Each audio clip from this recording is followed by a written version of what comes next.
The research focuses on corporate tax evasion and its effects on business cycle for the United States.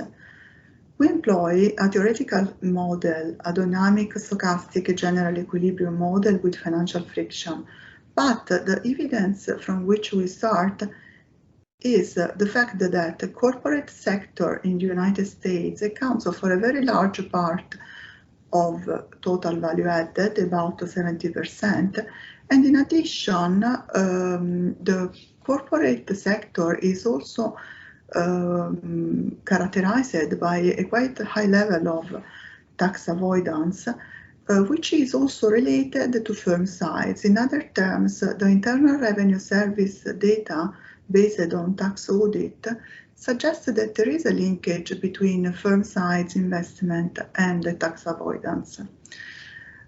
Finally, in the aftermath of the financial crisis, it has been evident that financial friction plays a crucial role in accounting for macroeconomic fluctuations in general and investment dynamics in particular. In order to investigate the effects for business cycle of tax avoidance, investment play a crucial role because, as you know, investment is the most volatile component of aggregate demand. Therefore, it contributes a lot to shape a business cycle. In this sense, our research put together all the issues I just told you: corporate tax avoidance, investment activity, and business cycles. As we will see, we will find interesting results. In our model, the key player is the entrepreneur, who can be referred to as our corporate sector. Indeed, the ultimate owner of the entrepreneur are households. Entrepreneurs optimally decide how to allocate resources between unreported production and reported production. And unreported production is also modeled as being very flexible in terms of adjustment cost.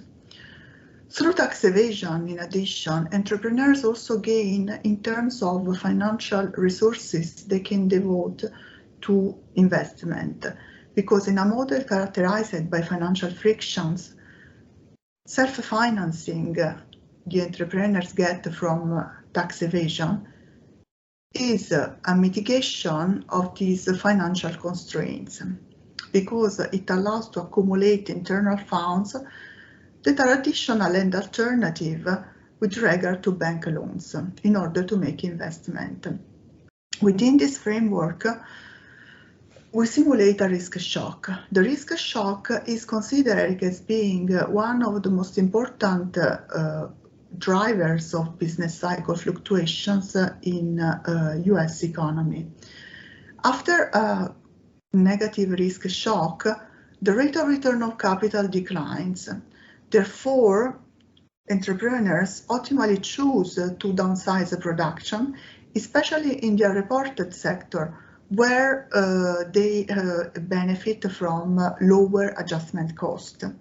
Since internal funds are depending upon tax evasion activities and reported production, then this short-run fluctuation in unreported production and tax evasion also generates a downsizing of the internal funds and the market value.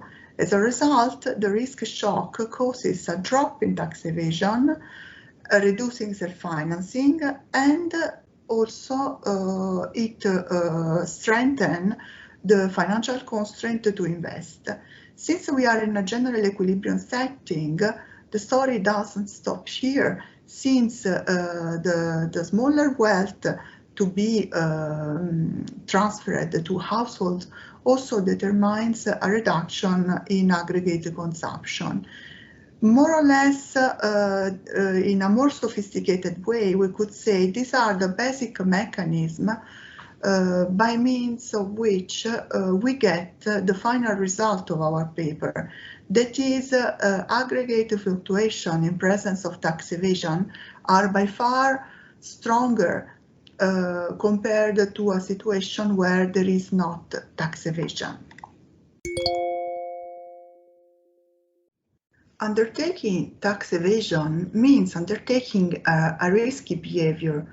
As such, entrepreneurs are by far more sensitive to profit expectation. And as we have seen, this implies that investment behavior is more sensitive to exogenous shocks. That's why some of the relevant policy implication of our analysis for business cycle analysis in particular is the fact that corporate tax evasion can be related to the documented increase in cyclical sensitivity of corporate income over business cycle in the US. In addition, our modeling of corporate tax evasion has an intriguing interpretation in terms of agency perspective of tax avoidance. The literature has emphasized that in corporations, the separation between investors and manager can imply that tax evasion leads to the diversion of rents by managers.